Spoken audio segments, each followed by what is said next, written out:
Je m'appelle Ablaye Sissoko. Je suis un griot qui joue de la kora.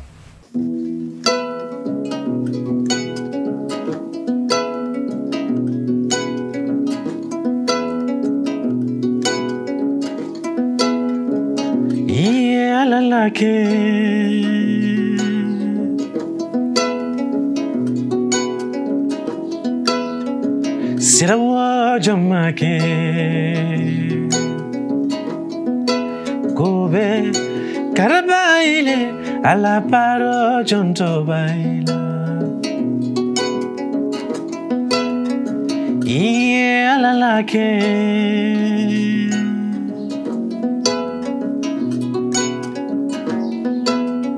Sirawa jamake Kobe karabaile ala paro jonto baila. Je suis né dans une famille où j'ai trouvé mon père jouer la kora, mon grand-père jouait la kora, mes arrière-grand-père aussi jouait de la kora.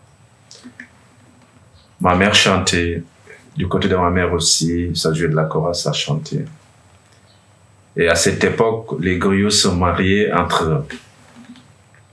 Et donc j'ai eu la chance d'hériter de cet instrument qui s'appelle la kora, que je vais vous présenter aujourd'hui. Donc c'est un instrument de l'Afrique de l'Ouest qui a 21 cordes. Donc avant on fait avec 2 peaux. On fait du veau ou des gazelles. Le monde évolue et que maintenant, comme les gazelles sont super protégées, on se contente de faire avec du veau. Et là vous avez une calebasse. C'est un fruit toxique qu'on ne mange pas. On a 2 types de calebasses. Il y en a qui poussent par la terre, il y en a l'autre par les arbres. Mais pour la kora, il faut prendre ce qui pousse par la terre. Ça nous sert bien entendu, en Afrique de l'Ouest, de récipient. On va aller puiser de l'eau, on va aller au marché, on va faire beaucoup de choses, on va faire la lessive dedans. Il y en avait même soi-disant des buveurs de vin qui mettaient le vin à l'intérieur, mais comme toujours ça devient tout de suite amer, donc voilà, ça fermentait très vite et puis les gens ils se bourraient toute la journée. Mais c'est un outil vraiment qui est très important.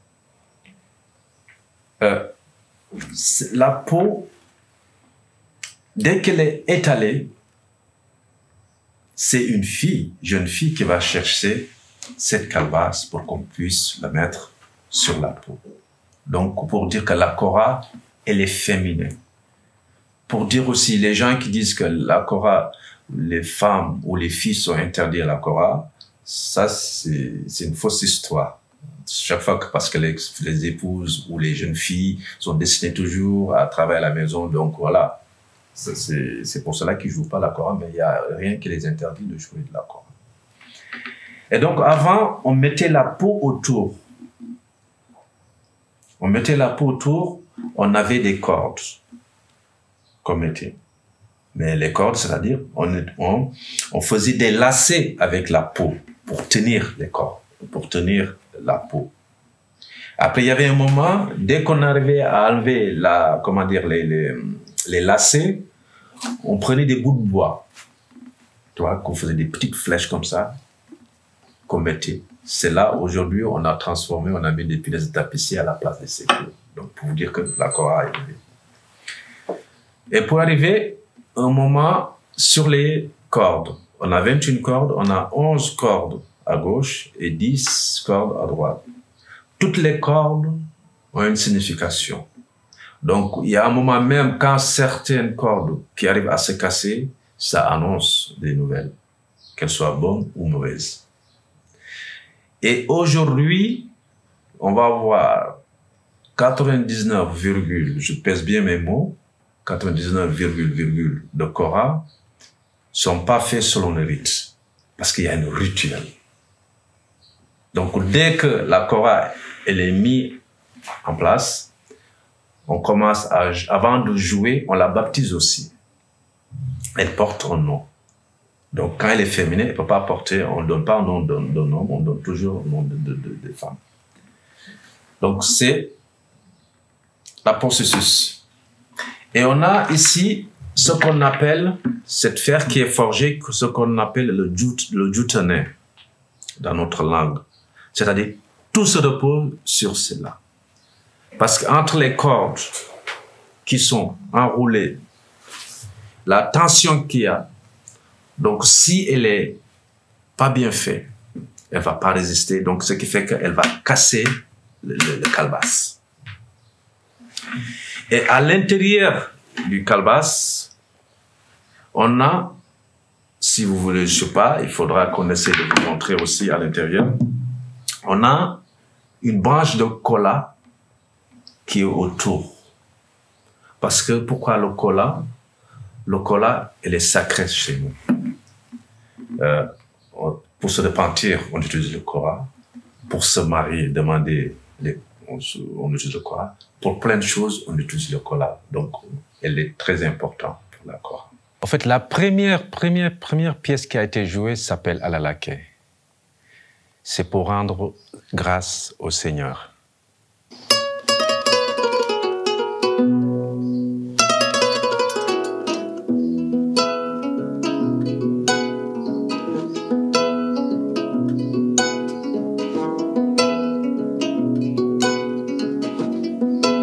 Alalake,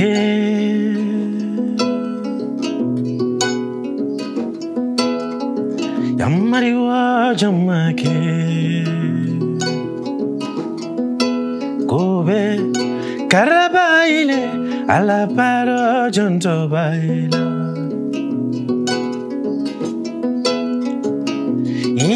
Alalake.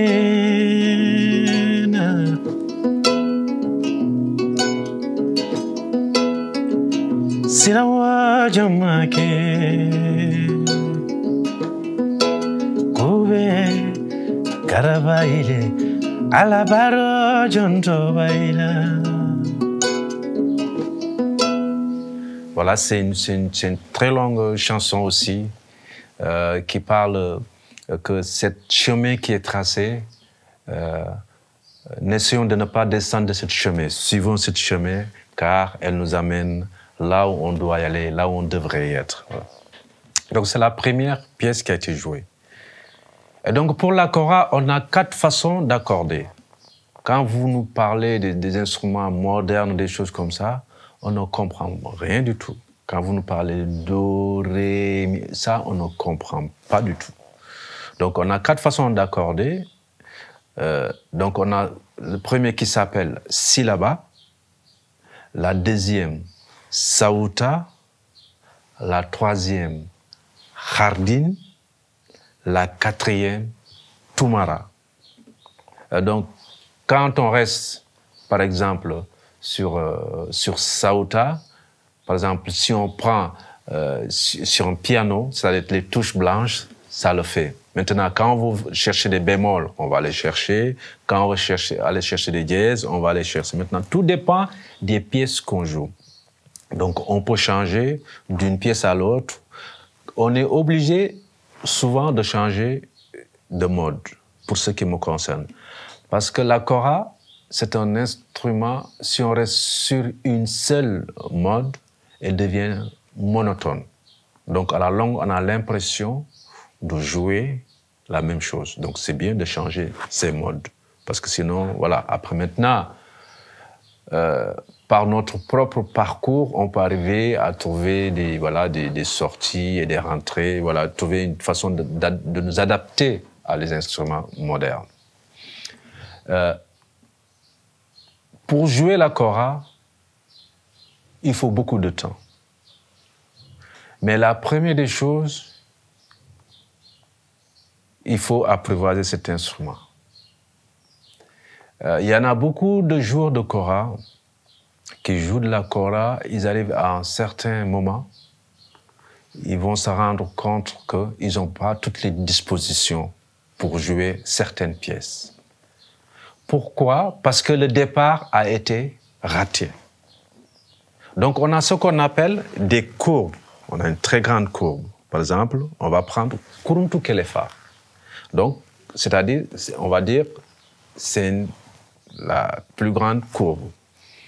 Donc, on va dire, admettons, pour arriver à maîtriser cette pièce, il va nous falloir à peu près 15 ans. Quand je dis ça, les gens vont dire « Ah non, non, non, je ne vais jamais jouer ça. » Mais ça, c'est la plus grande courbe. Et maintenant, après, il y a d'autres courbes aussi. Tu vois, ça fait beaucoup, ça fait voilà, un demi-soleil, tu vois, ça fait comme ça, mais avec beaucoup de lignes. Ce qui est intéressant sur cela, c'est-à-dire avec la première pièce, la Kuruntu Kelefa, qu'on va mettre à peu près 15 ans à jouer bien comme il faut, avant qu'on va y arriver à maîtriser Kuruntu Kelefa, entre-temps, on aura maîtrisé d'autres pièces. Mais pour pouvoir maîtriser ces pièces, pour pouvoir les jouer correctement, on est obligé de commencer par Kuruntu Kelefa. C'est-à-dire c'est des points, des étapes, des points, des étapes, des points, des étapes, qui va permettre, arriver à un certain moment, dès qu'on arrive là, ce qui nous permettra de jouer ces certaines pièces bien, au fur et à mesure, au fur et à mesure, au fur et à mesure. C'est-à-dire quand on loupe cette pièce-là, arrivé à un moment, on va se rendre compte que on n'a pas toutes les dispositions, il y a des lacunes. Et là, c'est très compliqué de revenir en arrière. Surtout si on a pris certaines hauteurs où on est, soi-disant, entre guillemets, renommé ou des choses comme ça. Tu vois. Et ça, c'est l'apprentissage. Par exemple, si on fait, je change là, je vais sur celui-là, là, j'étais sur Sauta, je vais sur ce là-bas. Donc là, on a là, un Si. Hein, qui n'est pas vraiment au diapason 440, comme pour dire. Maintenant, on va le mettre, le Si doit être en bémol. Hein.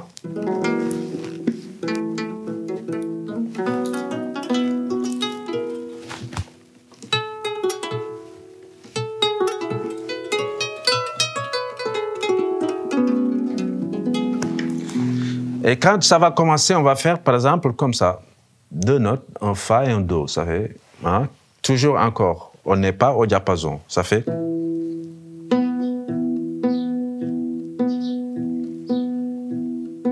Là, c'est juste.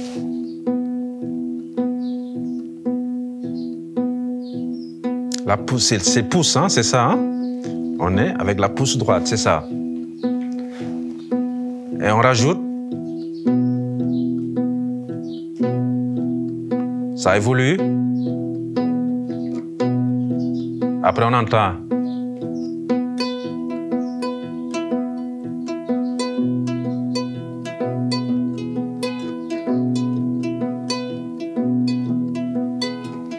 Parce que l'objectif est que, c'est-à-dire, quand on va commencer, on a l'impression, un moment, on entend une seule kora. Donc, arrivé un moment, on va avoir l'impression qu'on entend ces 2 koras. Après, un moment, on va avoir l'impression que c'est 3 koras, 4 koras, 5 koras. Après, on se dit, mais il y a combien de choristes qui jouent? Donc, ça fait comme ça.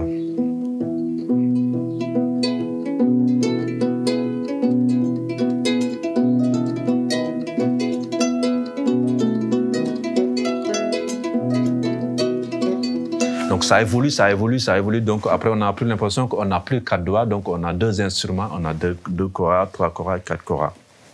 Donc là, ça va nous permettre, c'est une pièce qui va évoluer, qui va évoluer, qui va évoluer, qui va évoluer. Donc ça va prendre ça, 15 ans. Et moi, je dis 15 ans, et là, je suis encore généreux. Mais c'est-à-dire, c'est un long processus. Mais entre arriver à ces 15 ans-là, donc on va devoir pouvoir les pièces vraiment traditionnelles, la base. C'est-à-dire, quand vous venez apprendre la kora, quand vous dites que vous voulez, par exemple, je vous jouer du Ablaye Sissoko, je vous jouer de X personnes, X personnes, ça, c'est pas de la kora. Donc là, vous voulez juste jouer ce que le monsieur est en train de jouer, voilà, ses morceaux, tout ça, etc. Mais si on voulait apprendre la kora, il faut jouer les morceaux traditionnels, dont il faut commencer par Kelefa, Kuruntu Kelefa, Lalake, tout ça, etc., etc., etc. Donc, il y a beaucoup de pièces qui sont jouées à la kora. À l'origine, ne sont pas des sons pour la kora. Mais après, la chorale a adapté, donc maintenant, on vous donne plein de chansons. Quand on vous donne Jarabi, ça c'est pas des morceaux de chorale, mais c'est des morceaux très, très connus. Mais voilà, la chorale doit le jouer. Donc la chorale, aujourd'hui, pour jouer des symphonies, des musiques les plus compliquées, pour dire, montrer jusqu'à la possibilité de cet instrument. Donc, il va nous emmener tout à l'heure sur les chorales à clé actuellement, tout ça, etc. Et donc, on a besoin de cela, donc pour apprendre la base.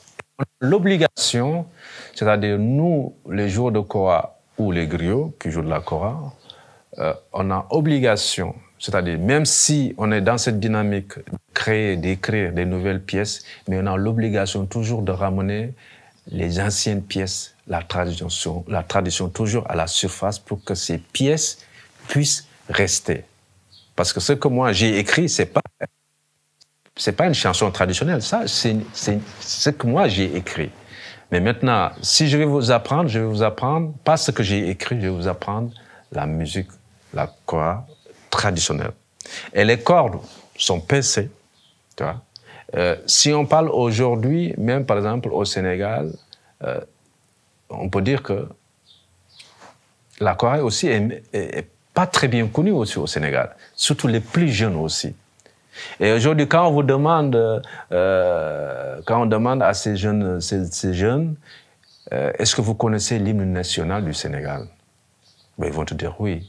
Et vous dites, chantez le premier refrain. On va dire, pincez tous vos corps, frappez les balafons.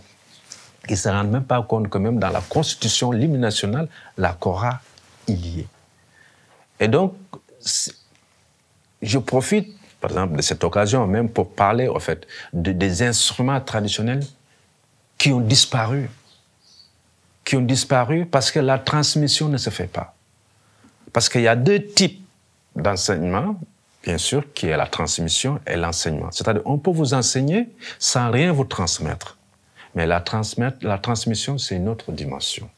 Et donc, si aujourd'hui, moi, j'arrive à en vivre avec cet instrument, mes enfants voudront continuer. D'autres enfants aussi voudront apprendre.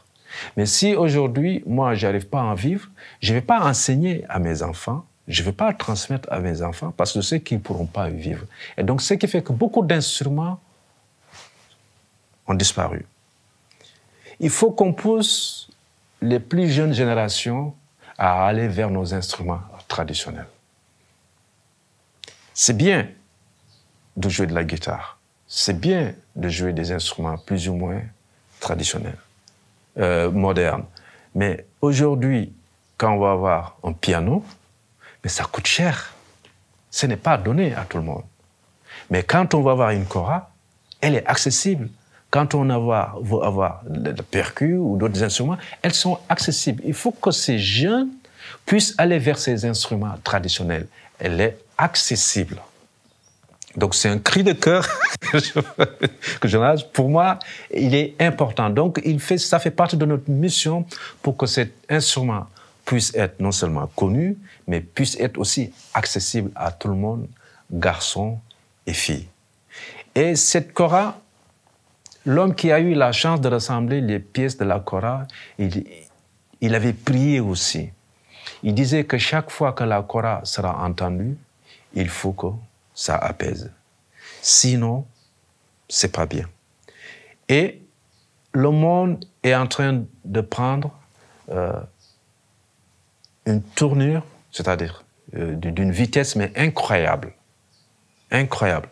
Et donc, ce qui fait que nos instruments aussi sont en train d'être transformés. Sans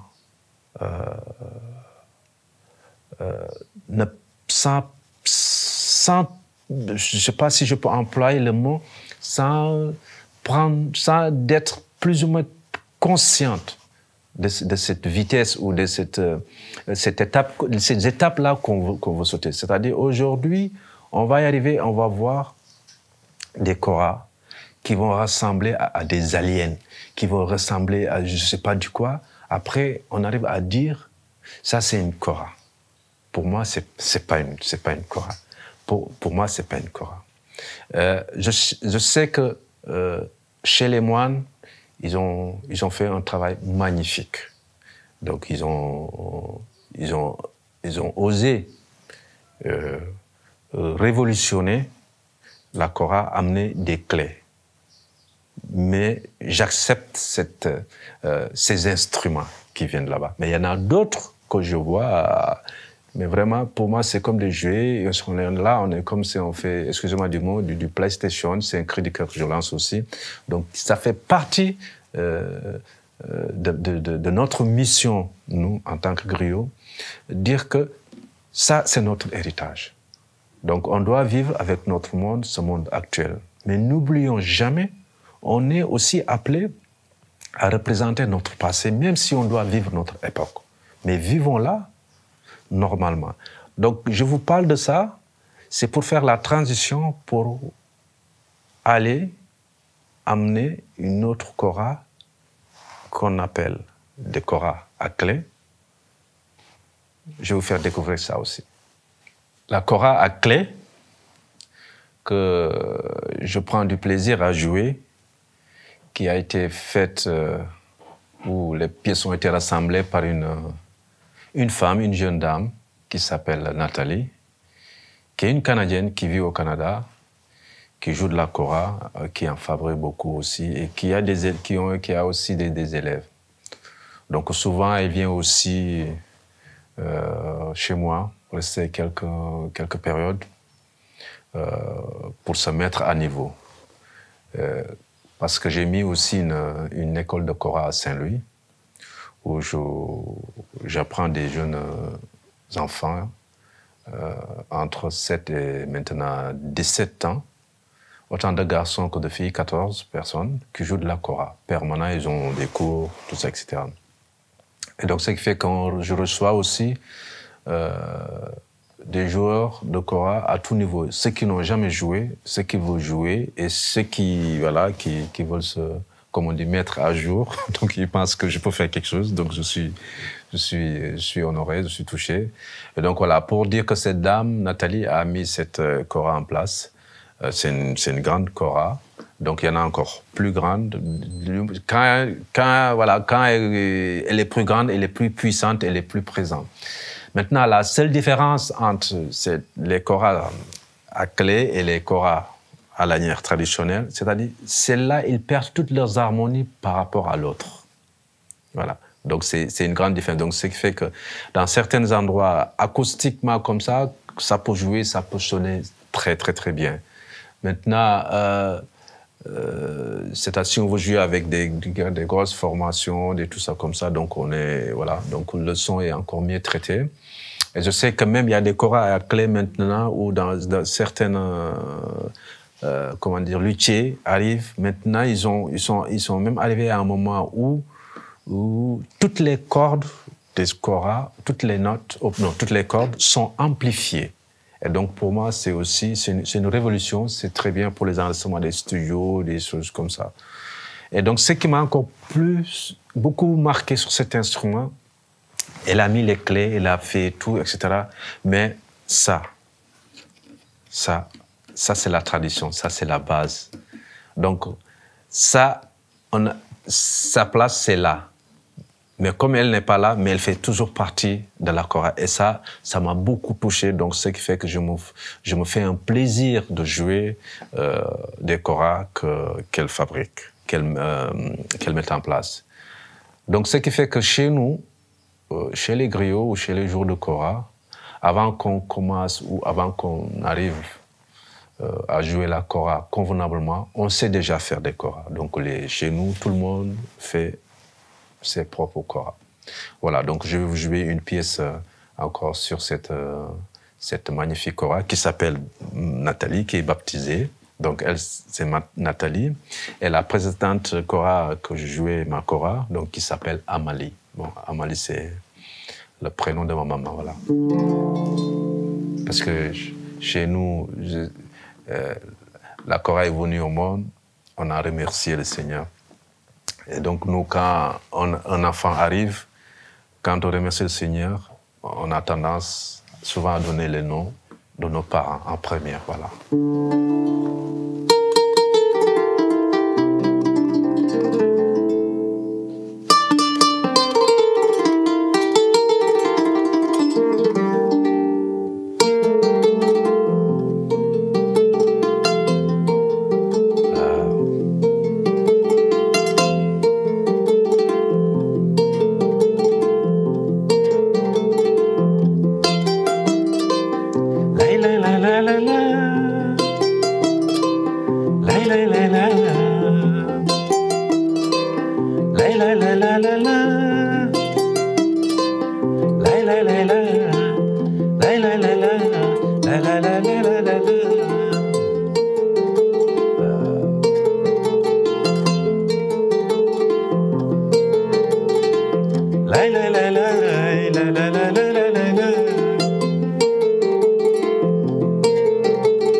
Je suis très heureux de vous présenter cet instrument qui est un héritage, qui est aussi le patrimoine de toute l'Afrique de l'Ouest. J'ai la chance de naître dans cette famille de griots. J'ai la chance de posséder cet instrument. Et je prends autant de plaisir que vous d'écouter cet instrument. Vraiment, merci beaucoup.